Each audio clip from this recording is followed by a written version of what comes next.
Les aléas du direct, toujours depuis le salon TAF ici à Nîmes, un salon qui se termine ce jeudi soir avec beaucoup de monde qui sont venus sur les différents stands, bien sûr, 160 exposants encore cette année 2013. Mélanie, vous êtes en pleine recherche d'emploi, vous avez fait de belles rencontres. Oui, alors je suis allée auprès des employeurs pour me renseigner, pour pouvoir postuler, déposer un CV. Mélanie Garcia, je vais vous présenter quand même, c'est la moindre des choses. Vous avez un parcours déjà dans l'emploi, hein, voilà. Vous avez déjà travaillé. Mais vous souhaitez actuellement vous réorienter. Alors je me permets de vous faire rencontrer également Olivier Crast, alors que l'on connaît sur TV Sud, hein, chomdu.fr. Vous étiez venu nous présenter votre idée à l'époque, hein, votre projet, c'était il y a quelques mois, et vous allez nous dire où vous en êtes aujourd'hui. Mélanie, vous connaissez pas chomdu.fr? Du tout. Du tout. Ben voilà, regardez. Et peut-être même qu'il recrute, hein, qui sait. Il va falloir en discuter, justement. Il faut voir. Mélanie, racontez-nous un petit peu. Vous m'avez parlé de coiffure, vous m'avez parlé de vente. Vous avez déjà fait plein de choses, au fond. Voilà, donc j'ai un petit peu essayé plusieurs emplois, entre guillemets. Et c'est vrai que ce qui s'est beaucoup plus rapporté à ma personnalité, c'est de travailler dans tout ce qui est le relationnel, la vente, mais ça se sent que vous avez le contact et la relation facile et probablement efficace. Vous cherchez dans les domaines commerciaux également? Voilà, commerciaux aussi. Vraiment avec la clientèle, quoi. C'est vraiment le contact avec la clientèle. Voilà. Et vous avez une formation dans ce domaine-là? Du tout, mais de l'expérience. Du tout, mais de l'expérience, par exemple? En coiffure, vente de produits, vente de fruits et légumes, comme on disait. McDo, pareil, vente... McDo, restauration rapide. Voilà, restauration rapide. Alors, pour venir ici au Salon TAF, vous avez fait une petite formation, entre guillemets. En tout cas, vous avez fait un petit parcours avec la mission locale d'insertion, justement pour être plus efficace, hein, voilà. Ici, pendant ces 2 jours de salon. Racontez-nous ça. Alors, du coup, donc, pendant une semaine, on a été amenés sur la plateforme emploi au niveau de la mission locale. Donc ça nous a vraiment fait démarcher pour nous remettre dans le bain au niveau des recherches d'emploi. Vraiment, ils nous ont expliqué comment passer des entretiens, ce qui étaient les points négatifs et positifs. Donc c'est très enrichissant. Et donc de là, la semaine d'après, il y a eu le salon du TAF et donc on est venu vous êtes sur appliquer. Le terrain. Des jeux de rôle également, peut-être, ils vous ont fait répéter un peu? Aussi, beaucoup de jeux de rôle, beaucoup de très bons conseils, parce qu'il y a pas mal de choses que, même si on a passé plusieurs entretiens, il y a des petites choses qui font tout et que on prête pas forcément attention dessus, notamment au niveau de la présentation. C'est vrai que... Bon, vous, la présentation, elle est impeccable, hein, si je peux me permettre. C'est parfait. Justement, vous nous racontez un petit peu un jeu de rôle, comment ça se passe là? Moi, je fais vous faites le recruteur et moi, je suis le demandeur d'emploi. Comment ça se passe? Voilà, c'est exactement ça. C'est-à-dire qu'un tour chacun, on se met vraiment dans comme si on passait l'entretien, vraiment... Je me présente, CV, vraiment... Et la première erreur que vous avez faite dans ces jeux de rôle, dans ces répétitions, vous vous en rappelez, c'était comment? Oui, alors ne pas trouver mes défauts. Ne pas trouver mes défauts, c'est-à-dire c'est-à-dire, selon les emplois, c'est vrai qu'il faut faire un petit peu attention au niveau des défauts que l'on va dire. Parce que ça peut être mal interprété. Ah, parce qu'on vous demande quels sont vos défauts. Ah voilà. Oui. Ah d'accord. Ah, voilà. Peut-être qu'il ne faut pas une franchise absolue alors. Absolue, non. Un petit peu... Il ne faut pas mentir, mais c'est pas la peine d'en rajouter quoi, dans la franchise. Il n'y a pas de défaut, jamais. Voilà. On cherche un emploi. Là, vous n'êtes pas crédible. Là, vous n'êtes pas crédible. 0 défaut, ça n'existe pas. Non. D'accord. Et puis on a eu ça. Et puis après, c'est vrai que qu'est-ce que vous apporterez de plus dans l'entreprise? Pourquoi je vous prendrai vous et pas quelqu'un d'autre? C'est vrai que ces questions-là reviennent vite et souvent, on a tendance à pas savoir quoi répondre parce que on s'est pas attendu on s'est pas du tout préparé à cette question. Oui, à ce type de questions-là, oui. Ouais. Donc ça vous a été bien utile. Là, vous avez déjà fait quelques stands. Vous avez des retours. Ça y est, vous avez trouvé un job? J'attends. J'attends. On vous a pas dit oui tout de suite. Personne ne vous a dit ça y est, je vous signe. Non, c'est beaucoup. On risque de se revoir la semaine prochaine pour être un petit peu plus au calme, un peu plus mieux parler. Voilà, c'est vrai que... Mélanie, on vous souhaite d'avoir beaucoup de retours à l'issue de ce salon TAF.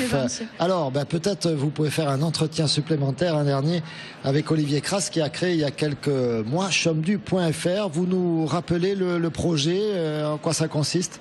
Alors, chômedu.fr, c'est un réseau social d'entraide à la recherche de l'emploi. Ce serait sur les grandes lignes un petit peu le Facebook de l'emploi, dans lequel on a rajouté des outils vraiment plus professionnels pour aider dans une entraide et surtout pour augmenter son relationnel. On sait tous aujourd'hui que pour retrouver un job, c'est le relationnel qui prime. On a tous un relationnel qui est limité. Grâce à chômedu.fr, on va essayer potentiellement de rendre illimité le potentiel. Voilà. Ce relationnel. Alors, c'était un projet il y a quelques mois, où vous en êtes aujourd'hui? C'était un projet qui aujourd'hui, on a fait tous les salons du taf. Donc maintenant on est à Nîmes, on a fait Montpellier, on a fait Carcassonne, on a fait Perpignan. On est super bien accueillis. Les gens de la région sont vraiment merveilleux tous. La maison de la région, Pôle emploi, tout le monde. On est en pleine discussion aussi. On aimerait, puisqu'on en avait discuté, on aurait aimé avoir Pôle emploi en partenaire. C'est en discussion, alors on verra bien à l'arrivée si ça se fait ou pas. Vous avez du monde qui est inscrit déjà, hein? Alors là, on a vraiment commencé le côté de la promotion du site il y a 4 mois. Et en 4 mois, on a fait 3000 membres d'un seul coup là. Donc ça commence à vraiment prendre de l'ampleur. Ça commence à prendre de l'ampleur. Alors on vous souhaite beaucoup de succès, chômedu.fr.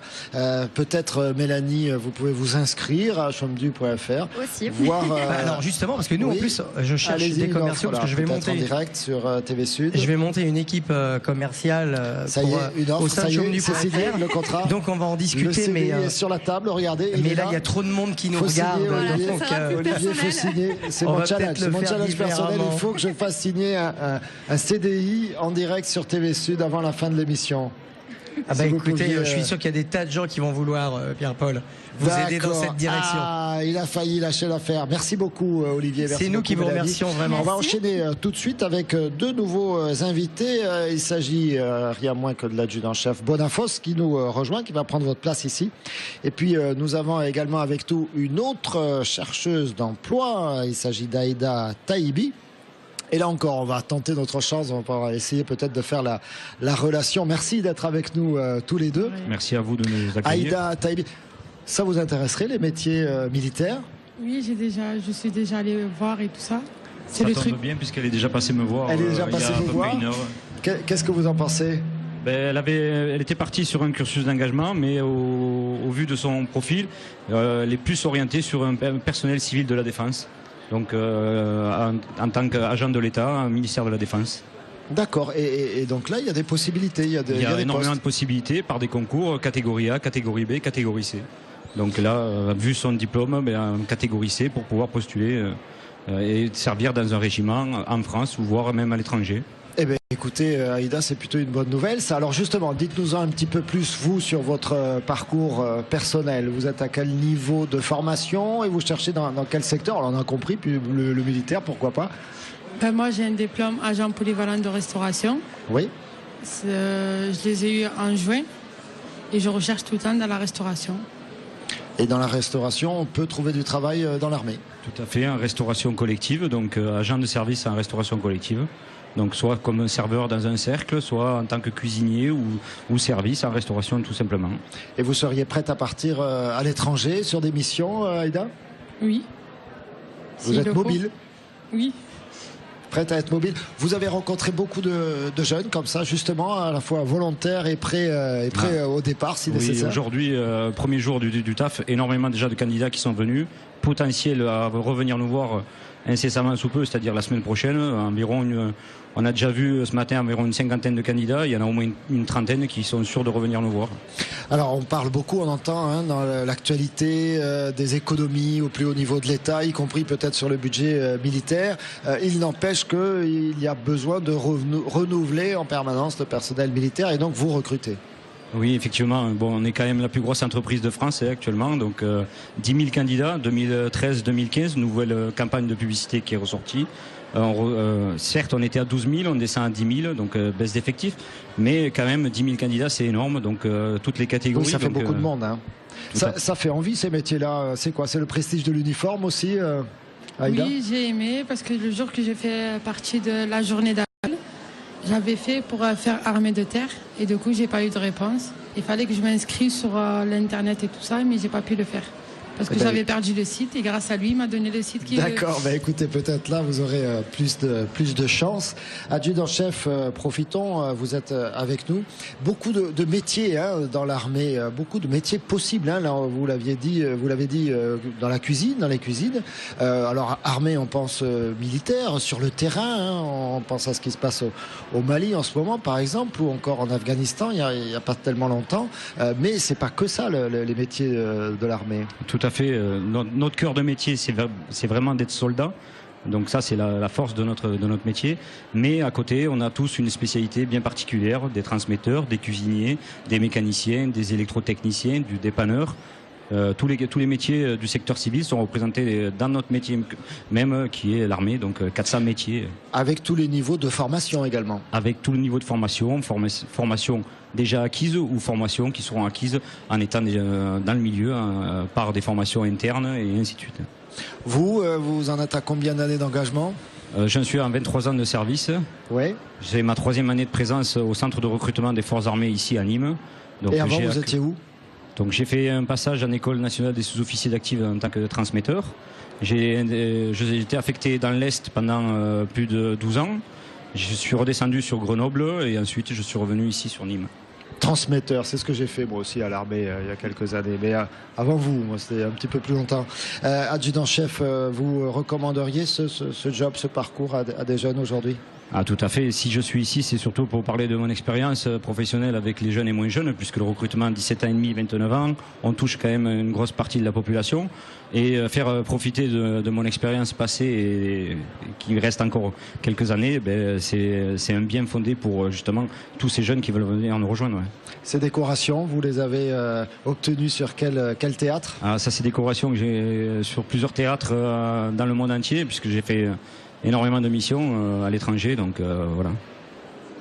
Eh bien, vous raconterez tout ça, notamment à Aïda. Là, le principe, vous avez pris des CV, vous avez pris beaucoup d'informations, vous allez recontacter les jeunes ? Non, on ne prend pas de CV, on a donné l'information type et on leur donne rendez-vous, nous, au CIRFA, donc au centre de recrutement. Les rendez-vous sont pris, voilà, et vous allez les rencontrer tout au long des semaines qui viennent. Donc, un passage direct, soit venir nous voir, soit faire une télécandidature sur le site internet de l'armée de terre, qui est le début d'une démarche normale. Voilà, on le rappellera jamais assez. Effectivement, Internet est essentiel dans ces process de recrutement, mais c'est vrai qu'il faut aussi faire ce travail d'aller à la rencontre des gens, Aïda, parce que c'est souvent là que ça va se déclencher. Puis c'est souvent là qu'on comprend quelles sont les attentes des personnes et des structures qui offrent des emplois. Vous l'avez ressenti ça au cours de ce salon ? Ah oui, tout à fait. Merci beaucoup à tous les deux. Merci. On va marquer une nouvelle courte pause. On se retrouve pour une 3e et dernière partie ce soir depuis le Salon TAF à Nîmes. À tout de suite.